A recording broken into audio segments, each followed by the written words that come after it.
Channel जहाँ की पे नवा गया उनको को कॉइन गया मिंट कल जल लगे कैलकाटा दो हुई ना नो मिंट जहाँ कॉइन करे तहना नोडे दो कोनो मिंट बनुआ जवन उनी रिजल्ट तबन पे नोडे दो लतारे कोनो मिंट बनुआ नि दो कोलकाता मिंट कना ठीक है Kolkata mint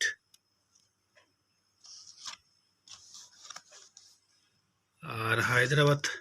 mint mark Hyderabad mint बाग दो उनका स्प्लिटेड डायमंड 1953 टू 1960 तहकना नी दो स्प्लिटेड डायमंड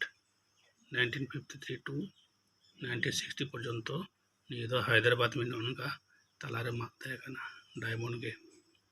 तारपरे डॉट इन डायमंड उनका 1960 থেকে 1968 8 বছর नोडे दो डायमंड की माঝখানে ফুটো तहकना उना को हैदराबाद कना और तारपरे स्टार 1963 खय एकदम नित धाबी 2023 जोहार सनाम गते को तीन संताली कॉइन यूट्यूब चैनल रे आपे को सामने रे अगु का आरो कतगुलो रेयर स्केयर कॉइन जहाँ दो हापेन दिन रे अड़ी आट गी रेयर आर मिड मास पर गे ये 2023 साल चला कना 2023 साल पारम लन खान गे निये को जहाँ तीन कॉइन युदो तबना उना को कॉइन दो आरो हाई रेट ते अखरियोआ आदो नेल तबन पे तीन नॉय वीडियो रे बन नेल दा नोंडा बारिया मिड टाका रना कॉइन बन नेल दा बारिया मिड टाका कॉइन नेल दा मिड रकम गया तबे निया कॉइन स्टडी तबना ताले बन बुझा निया एटा कॉइन कना बानार गी मिड टाका कॉइन कना बन नेल नाम दा बानार गी मिड रकम बन नेल दा नोडे नेल दो पे नोडे हम वन ऑल मेना और नीटा रे हम वन ऑल मेना बानार गी वन दो ऑल मेना एकदम नोडे बन नेल दा 1 रुपया नोडे बन नेल दा 1 रुपया तबे निये डिफरेंस बारिया ची मेना ना कॉइन स्टडी कते बन नेला जहाँ दो न्यूमेरिक नॉलेज जहाँटा मेना आरकी उना अब बड़ाई हो तबना तबे एने निये कॉइन बन सेल दाड़िया अब जहाँ को बन कॉइन बन कलेक्शन दा उनको दो लई बन कना लहारे निये कॉइन रे जदि आम नॉलेज को बांग तहना माने जतो किछु बाव जदि बाम बड़ाई नामा बड़ाया ताहले आम निये कॉइन सेल रेम ठोकाव दाड़िया ये कॉइन बाम सेल दाड़िया ठीक मतो रेट ते नाते कॉइन स्टडी दो अडी लगती कना आदो चिलेका कॉइन को स्टडीया तीन उना लई बुना नेल पे नोडे हिंदी ते रुपया ऑल मेना और मारांग मिटे 1 मेना इंग्रेजी ते उना दो 1 रुपीस जेतु लतार गे मेना इंग्रेजी ते रुपी उना लतार नेल तबन पे 1989 माने 1989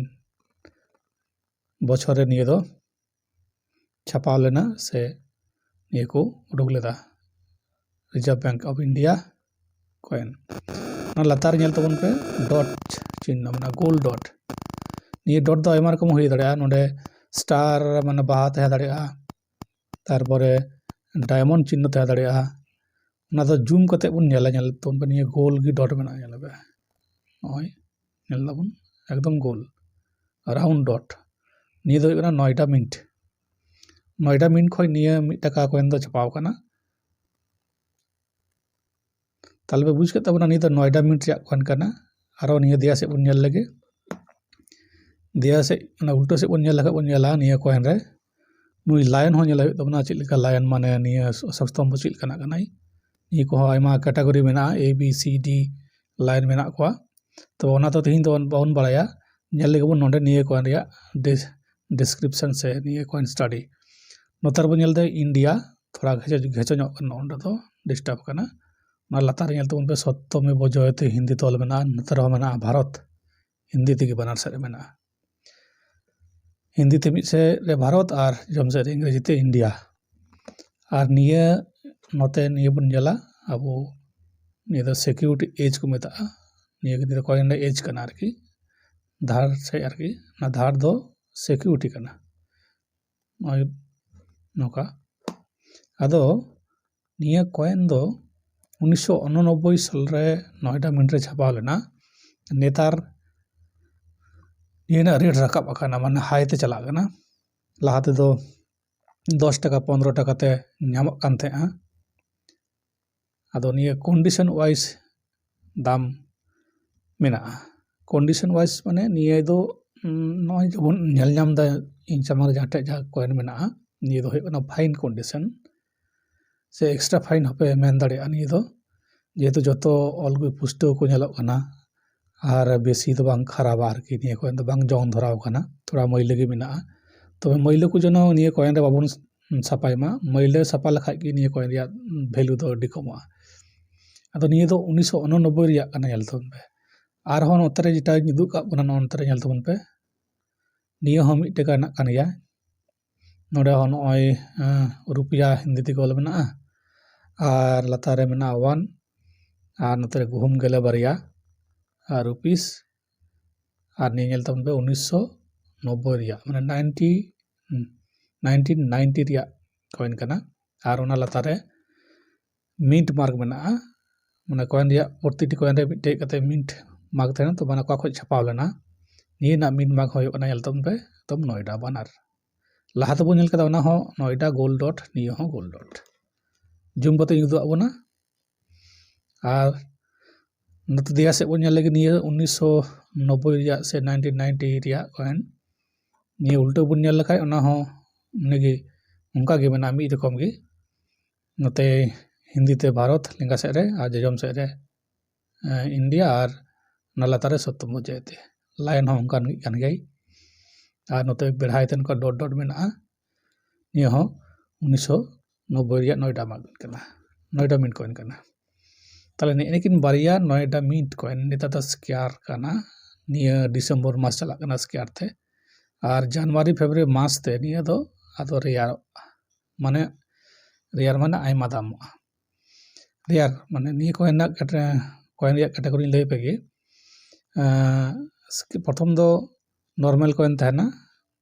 ओना खoj जदि मिंटेज कम हुआ ताले ओना दो स्क्वायर ते चला और स्क्वायर खन ना दो रियारोआ ना स्क्वायर दो माझे माझे दाम हुई ना और रियार दो दाम हुई तमा एकदम हाई दाम ताले और कয়েক मास पर गी निया कॉइन दो रियार हुई कना हा 1989 रिया और 1990 रिया 1 টাকা कॉइन नोएडा मिंट रिया नेल दोन बानार के नोएडा मिंट गोल्ड डॉट मेना नोडे साल लातार रे बानार के गोल्ड डॉट मेना नो नोकाना कॉइन अबो बन कलेक्शन लेका चिका निये कॉइन दो आम इजीली फेसबुक ऑनलाइन करम सेल दड़ेया से इन होपे मेल दड़ेउ냐 मेलते फोटो कुल कते तबे निये दाम ले बन गे निये ना दाम दो नेतार नोकान कंडीशन से नॉय जब नेल दा निये कंडीशन रे चला कना 70-80 টাকা कते मिटे कॉइन रे 1989 रिया आदा कंडीशन जदि निये किन खoj आरो भागी हुआ यूएनसी जहाँ को लइदा एकदम नवा कॉइन ओका मइलो बांग थाना चक चक तहना ओना नवा कॉइन कंडीशन जदि तहना ताले नि दो 110 खन 150 টাকা ᱧᱟᱢᱟ मिटे कॉइन रे हाँ मिटे कॉइन ना दाम गे 150 টাকা कना निये बनार किन स्क्वायर कैटेगरी रे जेतो हे कना ओनाते निये बनार कॉइन दो दाम हुई कना मिटे रे 150 मिटे कॉइन रे इन ठे कয়েকটি मेना ताले इन दो एखन बन अखरिኝ दा आदो आरो जहां ठे मेना ताबोना उनको बड़ाय जुत तबन पे जे निये को कॉइन मेना से बांग लाहरी लay का बना संतली कॉइन यूट्यूब चैनल दो इनकम रिया मिटेन नवा धाप अबो को सामंग रे अगु सेटर दा और निये दो इन एकला दो इन बेंदा और निये दो गल्प कथा दा बांग कना निये ऑनलाइन रे गूगल रे सर्च कते होपे नेल दड़ेया इन ओंडा को सर्च कते रिसर्च कते आयमा जायगा रे नि करेंट प्राइस इन ले बुन कना निये 2023 रिया करेंट प्राइस 50 खन 70 টাকা और यूएनसी दो 100 खन 150 টাকা चला कना नाम पे आर जहां ठे के नोकान कॉइन मेना 1990 रिया नोनका डॉट चिन्ह तहन दरकार तबे नि शुधु साल नेल कते दा बांग हुई तबना ओना लातार रे जेनो गोल्ड डॉट तहन आदो मस्त ते जदि बापे लेमा को मोबाइल रे छवि तुलो कते ओना जूम कते पे नेल दड़ेया निये साल लातार रे निये गोल चिन्ह मेना ase bang ये गोल चिन्ह तहन खान गी माने डॉट चिन्ह जहाँ को मता करना निये दो नोएडा रे छापा लेना नोएडा चिन्ह ताले ओना आम निये कंडीशन दो 50 टाका नामा मिट्टे कॉइन रेगी और जदि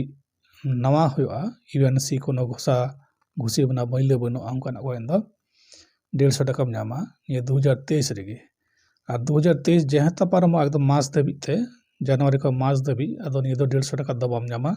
निये दाम आर हों 1200 खन 500 टाका मिट्टे कॉइन रेगी दाम रकाब आ और निये दाम दो चिकाते रकाब कना निये दो रकाब आ एमनी ते दो बांग कारण न्यूमिज्मेटिक पेज ग्रुप को मना जहाँटे ओंडे गे निये को दो सेलोआ से फेसबुक रे है एमनी पे सेल दाड़ेआ पोस्ट लेखान गी जहां को नेला उनको ओड़ा पटे को हतावा अदो जहां को हतावा उनको तो लाहरे टाका दो आलोपे एमा कोआ माने आयमा रकम फ्रॉड हुई ना तो ऑनलाइन ते अदो ओनाते लाहार दो जदि आम ठे नुका कॉइन तहना जहां हतावा उनी दो लाहारे मी पैसा हों आलोम एमायमा उल्टो उनी आम लाहारे पैसा भेजावमा आमा गूगल पे से फोन पे से बैंक अकाउंट रे तारपरे आम उनी कॉइन आया एड्रेस तेम भेजावया ओना लाहार दो मी पैसा हो जनो निये कॉइन सेल लगी अलबन एमा कोमा तो ऑनलाइन दा एमा दाम को ले दड़िया से जहां फ्रॉड कनाय उनी दो निये मिडे कॉइन गे ले दड़िया माम 1 लाख टाका न्यामा से 50,000 न्यामा हां से 10,000 न्यामा मिडे कॉइन रे उना लोभ रे जना अलबन पड़ामा कारण लोभ रे पड़ा लन खाय गे अदो आमा पैसा दो बैंक बैलेंस दो चाबा तमा ता उनाते अडी सावधान कारण जहां जेन्युइन बायर कनाय से जेन्युइन ने हताव तमा आमा कॉइन ताले उनी तो किंतु आमटे पैसा दा हतावा कॉइन गे हतावा और उल्टो आमगे पैसा ये भेजावमा ता उना जहाटा ओरिजिनल दाम का नहीं लेब कना 50 टाका निये कॉइन रे दाम ओनली 50 टाका निये कंडीशन रे और निये खोय भागी खान दो 150 टाका तले नोकाना कॉइन अडी जतन ते अब जहां मेना पांजा कते नाम तबन पे और जदि बापे सेल दाड़ेआ इन मेल रे ऑल कते भेजाइन पे फोटो समेत बनार सारिया तले इन आपे हेल्प पिया जे चिलका कते सेल हुआ और इन सेल कता पिया तले संताल को जुवन को जहां को होरते पे आंजम तबना निये संताली चैनल उनको रे नेहर नोकान वीडियो गी आरो नाम लेखा परवर्ती काले उनाते सब्सक्राइब तबन पे और लाइक दो अल्पे हिड़िन तबना मा ताले तीन नोका गे जतो को जोहार।